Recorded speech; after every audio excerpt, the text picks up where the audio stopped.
Thank you very much. Thanks very much, James. In order to keep the schedule, I've got my own thing here. I should actually give some context to that, because it's kind of a relevant point. I'd made the suggestion that maybe speakers would appreciate having a little 5-minute notice when their slot was up.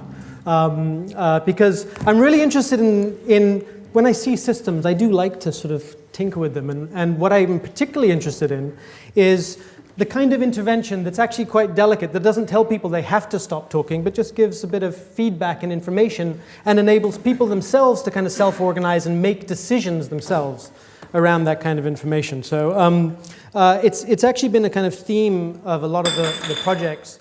I'm going to actually try and keep everything quicker than I had planned for, because I know that there's me and somebody else standing in the way of drinks and food and stuff like that. That fellow is not going to work, I can see. Are we going to get up? Yes. So I was going to talk about participatory platforms for the Internet of Things, but I wanted actually to put this in the context of basically my last 20 years of work, because it all started in Hoxton, or within sort of half a kilometer of it, and it's kind of stayed here. Pretty much everything I've done, at least anything that I'm kind of proud of, was conceived of and built within this neck of the woods. In 1991, my first architecture proposal as a student was where Byronberger is, just 100 meters away on that slot. And I've kind of continued to produce and make stuff in this neighborhood. I'm kind of committed to it. Like Alex, I'm not American, which I have to explain. I know I've got my accent to defend. But I'm here, and I'm here to stay, because I really am committed to the kinds of friendships and relationships that I've built up around here. So what I'm going to do is spend half the talk just doing a really quick kind of overview of some of these participatory platforms I've done, because I think they give kind of provide a trajectory to the stuff that I want to introduce later, which is basically something that we're going to be launching in about a week or so. So very, very briefly, this is the kind of the very quick version. In 1993, this was it's actually a hand drawing of a network of sensors across the city that are tracking all sorts of data, and those little trails and circles are actually the people leaving behind smell and temperature. And there's actually there's somebody at that point using what was called a cell phone, leaving a sort of electromagnetic trail. And the proposal was basically these islands of privacy, basically home in the networked world is the area where you can actually close off away from all of this kind of sensor data. In 1994, conversations with a kettle and other friendly household devices speculated on a kind of time when all of our devices were talking to each other and probably gossiping about us behind our backs, and developing all sorts of rumors that would percolate through the network and inform other devices that we didn't even know yet. The Moody Mushroom floor was actually my final architecture project. Was a kind of interactive floor responding to people's positions and sounds and things like that, and outputting light, sound, smell, and voice, basically developing moods that were sort of capricious or alluring or sullen or attractive, and trying to learn how best to entice people to it or to make them go away. And there were some pretty awful smells to make them go away. In 1996, I launched this thing with a friend called the Global Village Bank, because I was so excited about this thing called the web, and you could like connect to other people, and you could, there was going to be all this opportunity for connecting the physical and digital world across the planet. It sounds familiar when you think about what I did with Patchbay about 10 years later. But at the time, it's basically an online currency platform at a time when there was nothing to buy. And so, although we had a 3-letter domain, and we had a few thousand users, but it basically ended up becoming a kind of a barter system and a footnote in a bunch of PhDs. PayPal, of course, came along a few years later. So that was that period. I took a couple of years off. And in 2001, with Josephine Pletz, I created this thing called Worldview, which was basically these kind of windows into public spaces around the world, where you could sort of look through this window and then see another urban environment. But more importantly, you could then print out a postcard of your experience in that place and all the other places you were connected to at the same time. And you could send that postcard as that sort of magical moment in a particular location, but also within the context of other urban environments. Openbirbal was something I did around, I think, 2005. which was, again, trying to kind of bring back the idea of the mass participation with censored structures, and basically designed this modular system, carbon fiber framework that members of the public could slot together their sensors and LEDs in these balloons, and they themselves assemble, design, and then fly this massive 15-story structure in public space, basically creating something as large as a 15-story building, perhaps for the first time actually altering their urban landscape, maybe just temporarily, but actually for the first time acting physically upon the city at a scale that competed with skyscrapers and things around it. That last bit was actually a shot in Holland Park a year or two later. With Adam Somlai Fisher, did this PDF called the Low-Tech Sensors and Actuators, which was, again, it was this kind of attempt to try and make sense of how people could get involved in building very simple reactive systems. Adam Somlai Fisher, you might know, is the founder of Prezi. And we were both kind of committed to this idea of just getting, let's say, what did Patrick call them? Actual people involved in the process of designing and configuring and manipulating their own spaces. And out of that, we did this thing called the reconfigurable house, which was basically a house full of thousands of sensors and actuators and cats and penguins and squirrels, hacked from very inexpensive toys, where the occupants decided how to connect the sensors to the actuators. So it wasn't this kind of black box smart home. It was a completely open system where people had access to the software to rewrite, had access to the actual hardware that they could themselves plug in. And then, more importantly, the programming of how you connect a sensor to an actuator to create basically 60 million different environmental responses. So during much of this time, I'd had to basically work with data quite a lot. And I developed a very simple, at that time it was phenomenally difficult for me to do this, but it was in appearance, very simple data infrastructure for managing all of these censored environments that we were building at the time. And I don't know whether anyone remembers this. Environment XML was something that I basically opened up to other people, other designers and artists and architects, to start to connect up environments to be able to respond to each other, so that if I was building an interactive environment, you could have access to my data. And so I kind of launched this with this kind of horrible name. I've got a tradition for that. And you could see that, we started getting stuff like the Netherlands Media Institute and Plymouth IDAT was on there and what have you. And it started to get a bit of traction. It was a bit of a surprise to me that others would want to do this, but it occurred to me that maybe I should actually invest a bit more time into making this scale up to something larger.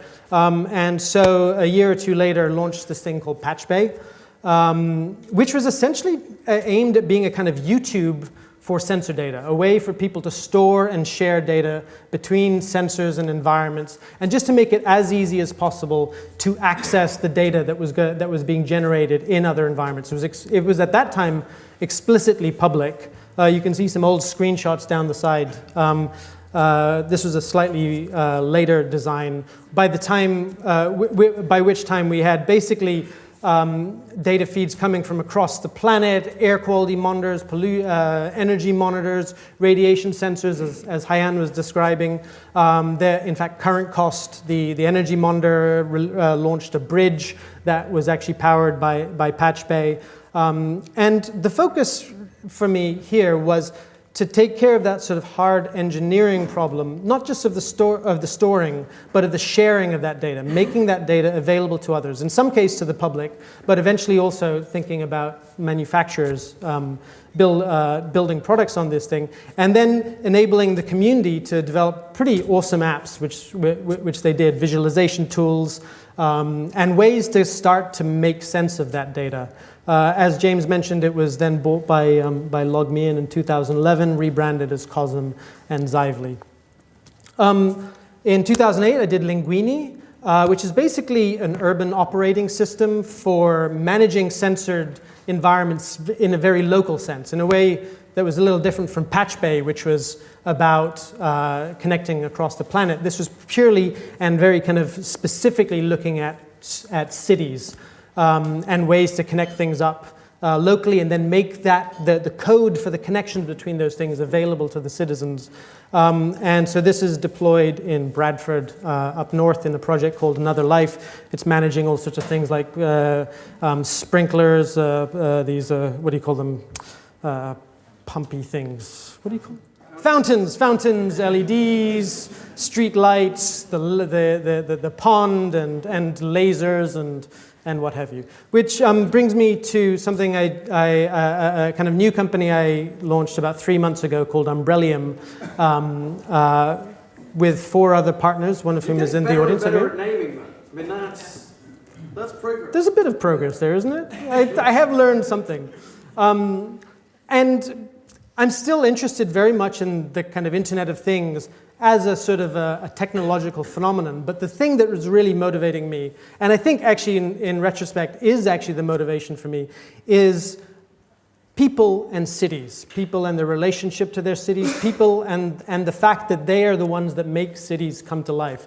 And so basically part of what Umbrellium is or actually the central theme to Umbrellium is to build these kind of participatory products and services for citizens to take control of, to transform their own cities. And there's a few things that we're doing. Actually, on the screen right now, you can see Marling, which we're doing in Huddersfield this Friday and Saturday, which is this kind of laser-generated aurora borealis that floats above the central square that comes to life with colors and patterns that are generated through people's voices. So you get people singing and screaming and yodeling and creating choirs and basically creating a shared public memory of that public space. And that's the kind of interesting thing for me, to generate that sensation that carries on. All of which brings me to the thing that we're going to actually launch next week. This is the first time I'm kind of mentioning it in public. I barely even described it to James because I'm still a little bit, it's a new thing. This is really just a sort of very early alpha of something that we're working on. It's called Thingful. And now that there are actually quite a few data infrastructures out there, right? There's a lot of different ways for you to handle your data. If you've got a bunch of products and you've got a bunch of physical hardware, there are a lot of these sort of infrastructures around, a little bit like Patchbay, but some miles beyond, of course. Apart from not really wanting to be in the data infrastructure business anymore, I think that problem is now being nicely solved both for the little folks as well as the big folks in various ways. And if you want to roll your own, there are tools to do that. If you are a big manufacturer, there are other ways for you to get involved within it. But going back to this central issue of structuring participation around the Internet of Things, the thing that I'm missing is that public Internet of Things, the capacity for the public to be involved directly in understanding these kind of sensor environments. And even though there are public data infrastructures, and there's data.gov, and there are things like the air quality egg, and there are sort of water quality monitor networks. All of these things are still kind of clustered in their own networks, in their own kind of, almost you could call these verticals, right? I sometimes refer to it as the kind of CompuServe for the Internet of Things, or the AOL for the Internet of Things, because they're very kind of curated data networks, which is definitely needed for the growth of the industry. But the thing that really propelled, for me, the web into being this kind of massively exciting phenomenon was not just that data was available online, was not just that you could look up academic papers, or at that time you could even see images if you spun up a JPEG viewer. It was that moment when I first stumbled across Yahoo, and Yahoo, it was at that time gray background and blue underlined links, but it was a discoverability page to tell you about stuff that you didn't know about. And so Thingful is basically a discoverability engine for the public Internet of Things. It doesn't do any data management. It just points at where you can find public data. So since my internet is a little bit flaky right now, I might not actually be connecting straight from the network. let's see if we can get it up.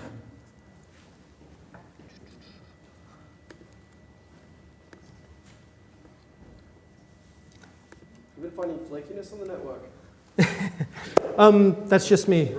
Is this is not up.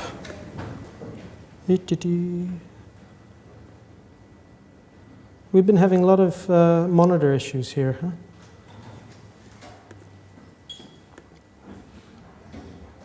How's that?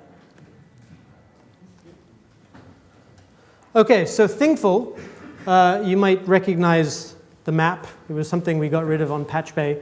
But the reason I brought back the map, if you like, is that the most important thing, I think, about public Internet of Things data is, apart from the thing and apart from the data, is where it's located. Where is it coming from? What is the local context for stuff?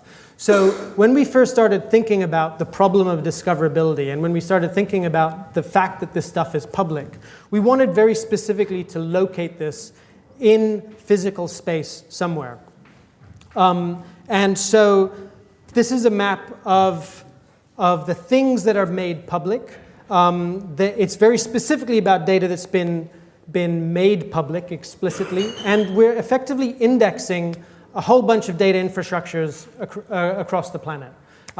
There is, of course, there's data coming from cities, there's data coming from energy infrastructures, there's even data coming from sharks and turtles, icebergs. There is environmental data, there's also home data. This is all stuff that's already available out there, that's already made public, but there's no way to find it at the moment. You go to Google and you type in air quality, and maybe 37 pages down, you'll find somebody that says something like, here's a feed to my air quality monitor. But you'll have to go through those 36 other pages of air quality news reports, blah, blah, blah. So this is very much about trying to find out what is out there and just making it easily findable by everyone. We don't handle any data at all, but what you can do is you can click this kind of near me button, which I'm not going to click right now since I don't have network. And you can start to drill down and get closer and closer to your specific location. If you click on any of the links, you'll see what that thing is at that location. But more importantly, when you then go to the device page, this is where the kind of important thing happens, which is the conversation around that data and that device, and more importantly, the person that owns it. So you can see the context of all the other things that are owned and claimed by this person, or if this thing has not been claimed yet, you can make a claim on it. And what we're doing here is we don't have any user accounts. You just attach it basically using your Twitter profile. We're kind of learning from Lanyard, in the same way that Lanyard provided a kind of conference layer to your Twitter profile.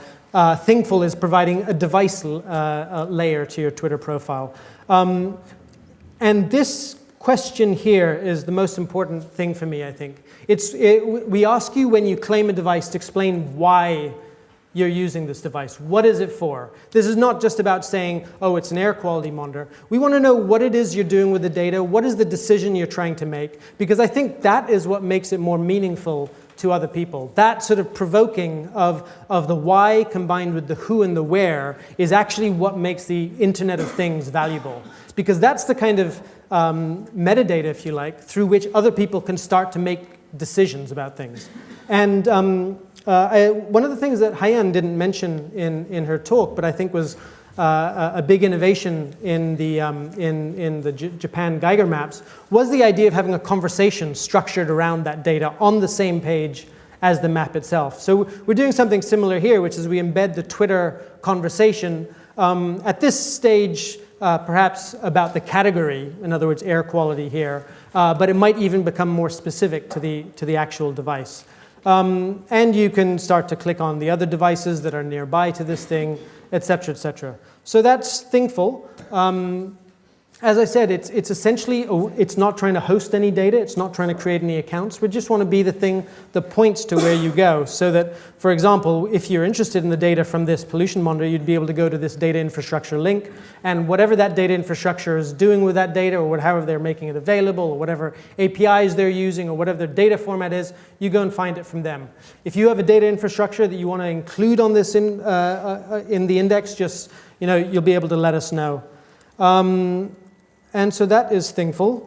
And I'm just going to close off, if I can, with, so just follow at Umbrellium for announcements. That'll probably be out on Tuesday next week. I just wanted to close off just with some of the things that I've picked up from trying to design these participatory platforms. Just four kind of lessons that I take away.